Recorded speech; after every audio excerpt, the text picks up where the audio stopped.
that we're about to record.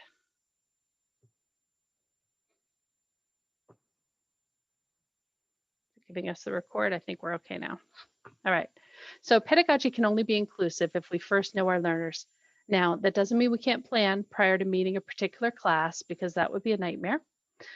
Dr. Cheryl Bugstaller of the University of Washington DeWitt Center reminds us to consider the diverse characteristics of our potential learners. We want to describe the population of students who are eligible to enroll in our course, and then consider their potential diverse characteristics with respect to gender, age, ethnicity, race, native language, learning preferences, not styles, their size, their ability to see, hear, walk, or manipulate objects, their ability to read and speak, and then the challenges they might incur in the course. So I looked at some of the data from the Illinois Board of Higher Education, and the most recent data they had was 2018. Approximately 39% of all enrolled students, and that's undergrad and grad, are part of the global majority, and approximately 57% identify as female. Their statistics also show that 97% are Illinois residents, so they stay somewhat close to home. And then over 3/4 of the students enrolled are undergraduates, with the average undergrad age being 21. But that only gives us a little snapshot before we know our learners. So another place we can think about to look is the national data for college students with disabilities.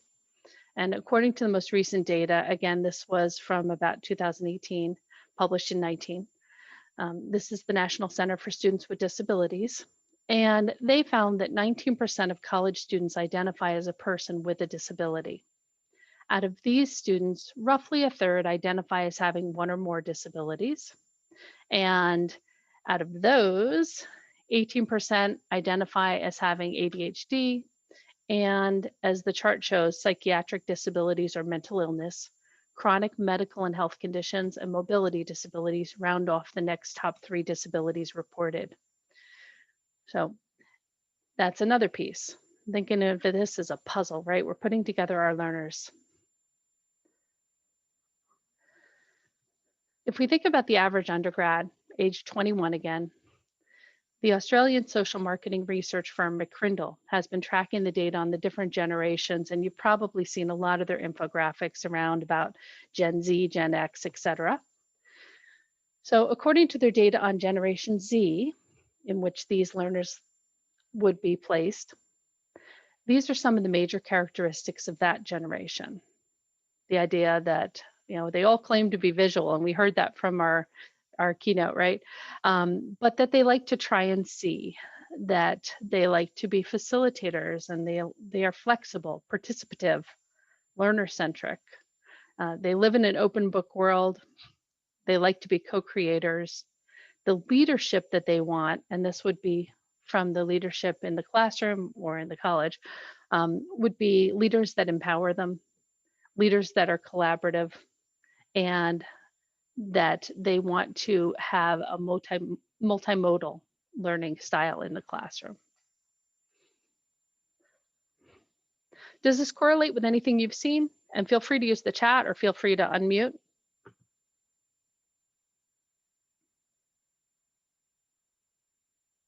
I'm interested with the numbers of disabilities.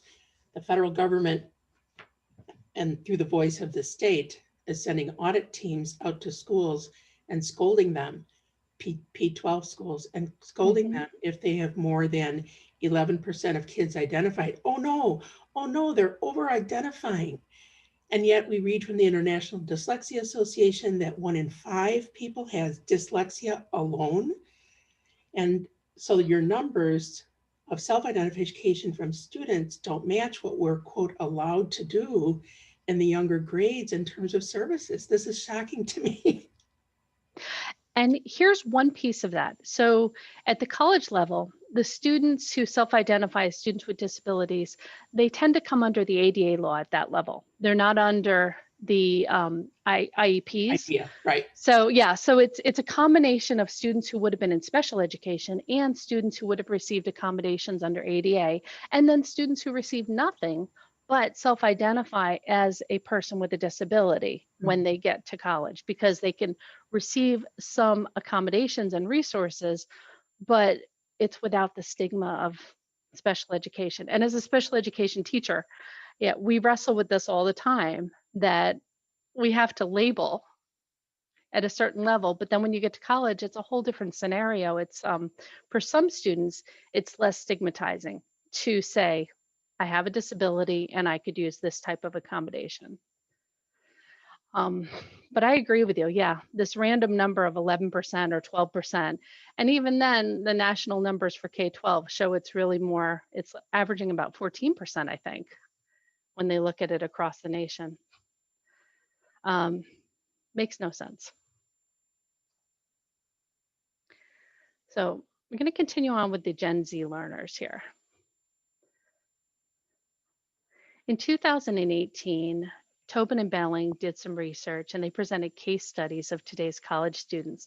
And one thing that was really interesting, and you probably could predict, was the heavy usage of phones and learning, and then learning while in motion. So this idea, and I think it was said by a couple of the sessions I went to, that we're seeing students in cars and they're listening to lectures in cars, they're trying to participate in Zoom in cars, hopefully as a passenger, not as the driver, or they're sitting in their car because they might have, that's their quiet environment right now with remote learning.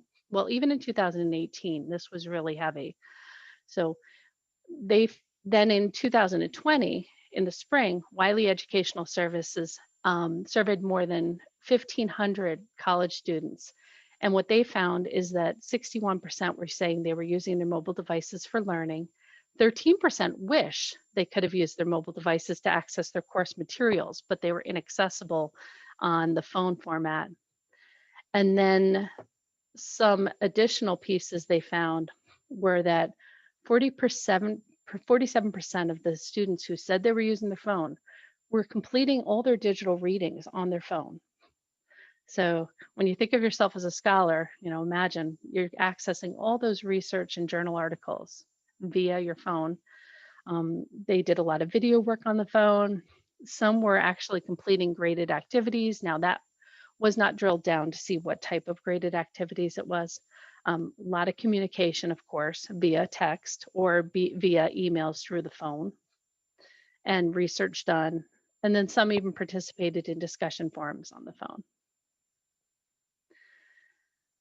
Some of the most important characteristics of our current learners, in addition to the technology piece though, are that this generation is the most likely to identify as having mental health concerns, such as anxiety, depression, and stress-related issues. The research also shows, though, that they're very socially responsible. So is anybody seeing that in their classroom, this tension between being heavily stressed and having mental health concerns, but then also being very active?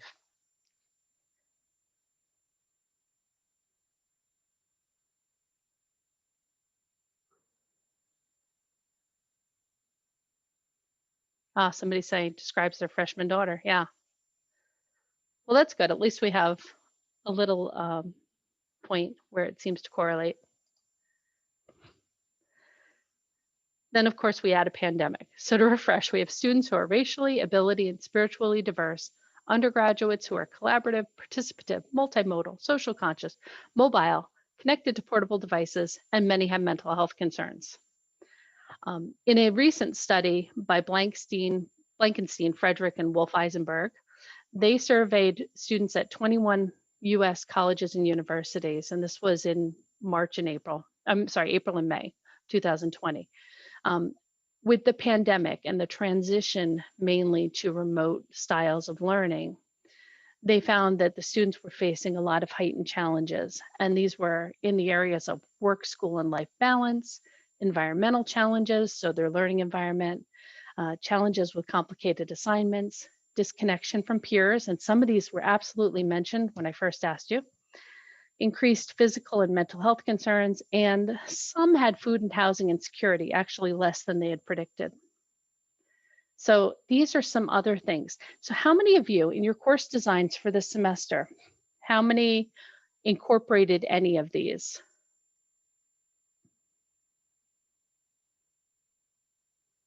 when you were thinking about planning your courses?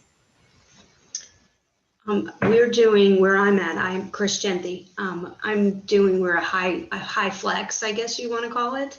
And I tried to make community within the online learning portion of it to connect with each other and not just me. Thanks, Chris.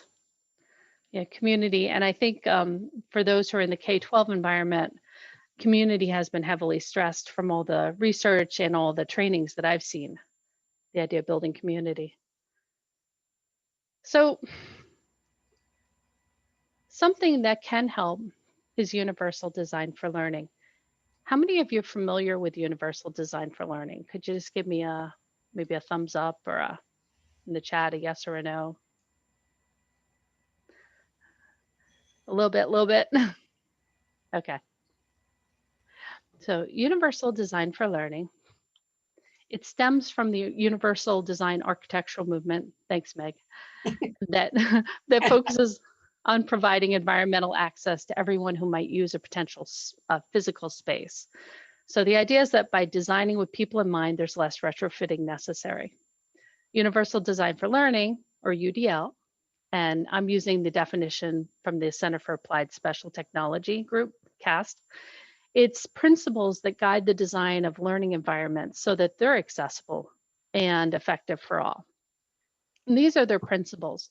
So the three main principles are across the top, and it's all about multiple means. So multiple means of engagement, representation, and action and expression. And then we also have rows across, and the rows are also to increase access, to increase the idea that students build something, persistence and effort, et cetera. And then they're able to internalize different aspects. And then we have our guidelines, and we also have, additional checkpoints below each of these that help us move that way. And they move from extrinsic to intrinsic. So we provide options for recruiting interest under engagement, then provide options for sustaining effort and persistence, and then eventually options for self-regulation.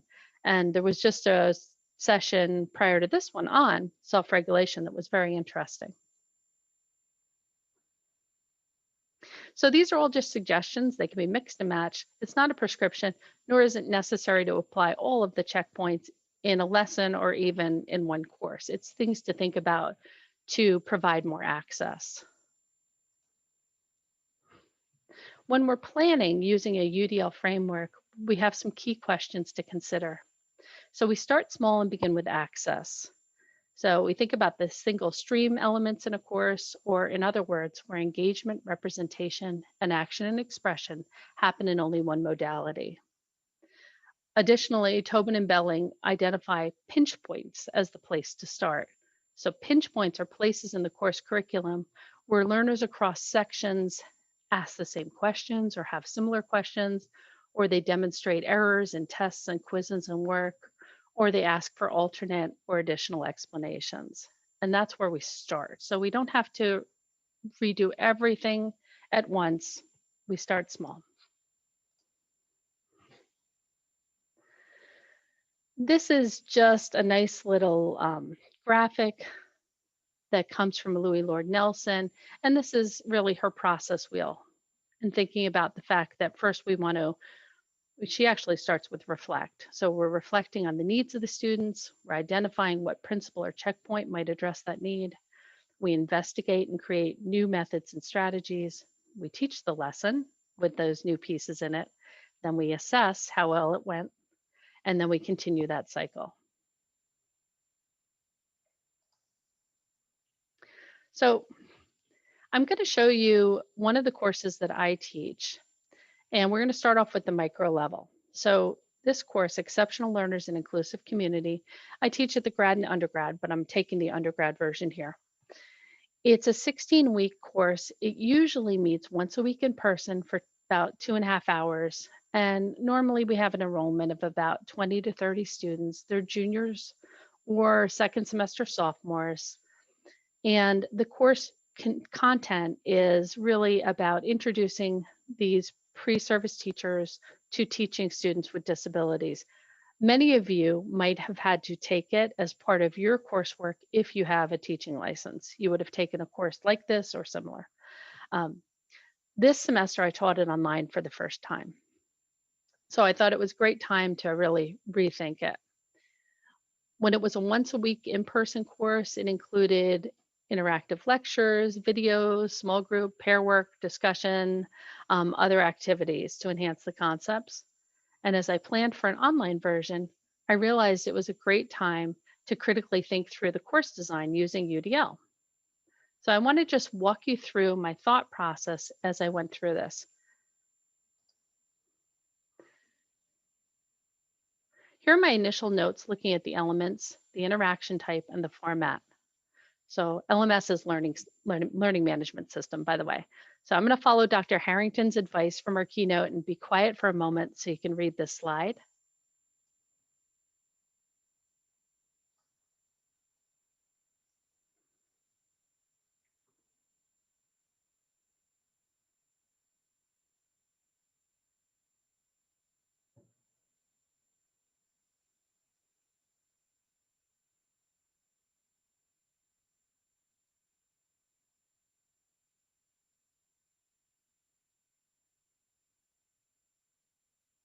So when I think about Nelson's flowchart, I identify a principle or checkpoint that addresses the need.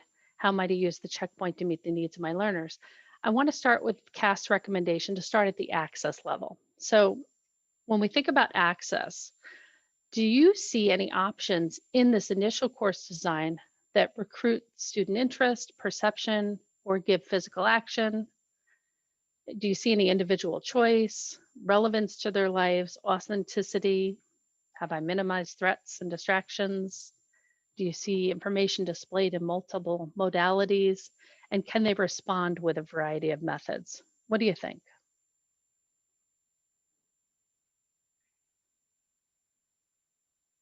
It seems heavily verbal, linguistically based in terms of reading, writing, speaking.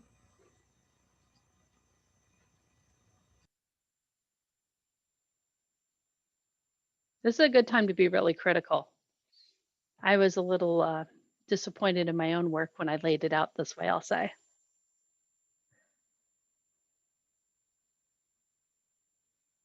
Anybody else?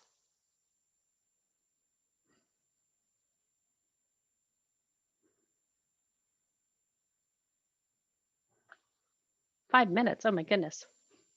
Okay, so what I did was then I tried again. So then I thought about those pinch points and those single streams, because yes, it was definitely not laid out to meet the needs of most learners.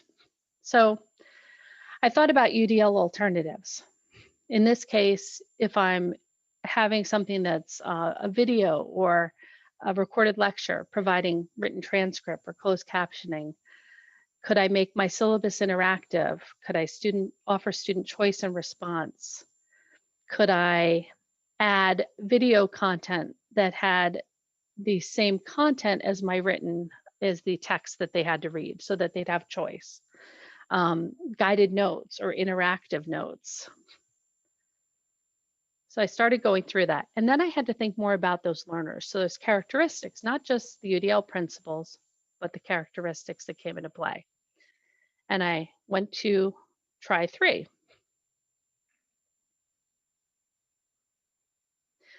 So here, when I think about the syllabus, I was thinking, could the students help construct it? Could I do a walkthrough of the rubrics and the major assignments in addition to just providing them with an interactive syllabus? Oh, I'm sorry, Ruby, I missed that. Then I also thought about things like, does my introduction in the introduction discussion board, does it provide a model for them to follow? Have to fix that one. Since my students are all pre-service teachers, using our LMS discussion board is somewhat useless for them when they're in practice. So I thought about what tools can I bring in that replicate tools they're going to find in K-12 environments, and maybe we could use that. When I thought about the textbook reading, I looked at the ebooks. They were not optimized for mobile devices. So I had to bring in materials that were. Brought in things like Quizlet and Kahoot and all that so that students could have repetition and practice. PDFs, problematic for mobile devices. So I found some videos. I also found podcasts because my students told me they were moving around a lot and they were doing their learning as they walked, as they traveled. The lectures, broke those down. And thinking about the response papers, provided them with APA format supports. Thinking about how could we make that more appealing to them being socially responsible. So could it be a letter to an editor instead of just a paper that I receive? And providing multiple voices and experiences in the choices I make for the texts, for the videos, for the podcasts, making sure that there's a diverse representation, because when I assessed all of the researchers I was using, they tended to be white, middle-aged or older or dead individuals. So had to fix that up. So these are ways you can go through to meet more of the needs of your learners. And it's just going through, reconsidering, looking for those pinch points and looking for the areas where there's only single streams and then addressing those. So what time? We have only 2 minutes left. I'm gonna have to skip those pieces. Things to think about. UDL is a framework, not a prescription. Think about those potential learner characteristics first. Start small.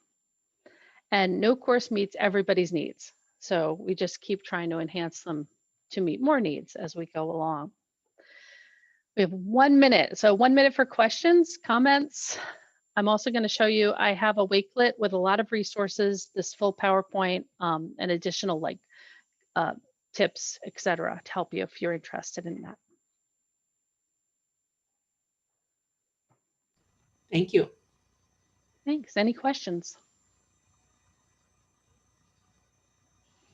I think they're heading us back into the main room then. Thank you so much and have a great day.